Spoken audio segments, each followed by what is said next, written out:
Hello everyone. तो यहाँ पर हमें एक क्वेश्चन गिवन है जहाँ पर दो मिरर्स के बीच का जो एंगल है वो कितना दिया है, हमें 70 डिग्री दिया है। दो मिरर्स के बीच का एंगल 70 डिग्री दिया है। मिरर पे एक रे आ रही है। हमें यहाँ पर ये ध्यान रखना है कि जो रे है वो मिरर के पैरेलल गिवन नहीं है।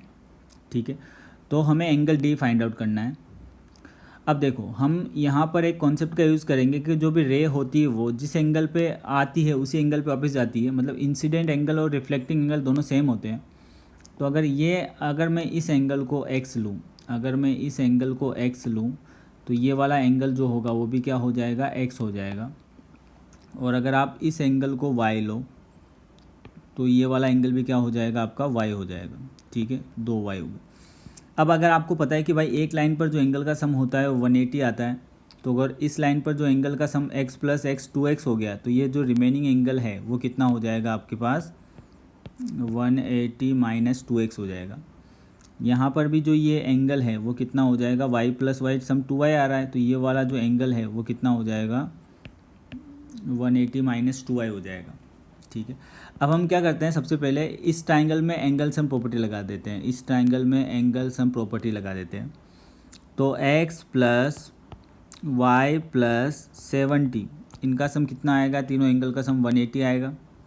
तो यहाँ से x प्लस वाई की वैल्यू हमारे पास क्या आ गई है, 180 माइनस 70। तो x प्लस वाई हमारे पास कितना आ गया है, 110 आ गया।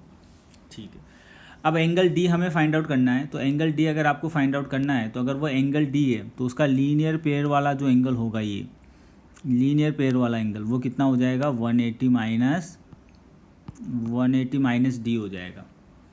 अब हमारे पास जो सबसे मेन ट्राइंगल है उसमें हम क्या करते हैं, एंगल सम प्रॉपर्टी लगा देते हैं। तो हमारे पास जो मेन ट्राइंगल वो कौन सा है, ये वाला हमारे पास मेन ट्राइंगल है। इसमें हम एंगल सम प्रॉपर्टी लगा देते हैं। ठीक है, तो तीन एंगल से तीनों एंगल का सम कितना आएगा, 180 आएगा। तो 180 minus 2x plus 180 minus 2y plus 180 minus D, 180 minus D, इनका सम कितना आएगा, 180 आएगा।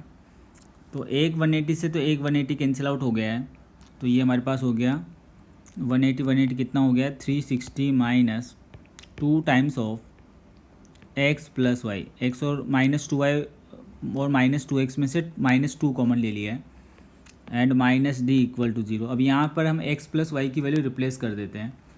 तो ये हो जाएगा 360 माइनस 2 इंटू 110 और d को RHS में ले जाते हैं तो प्लस डी हो जाएगा।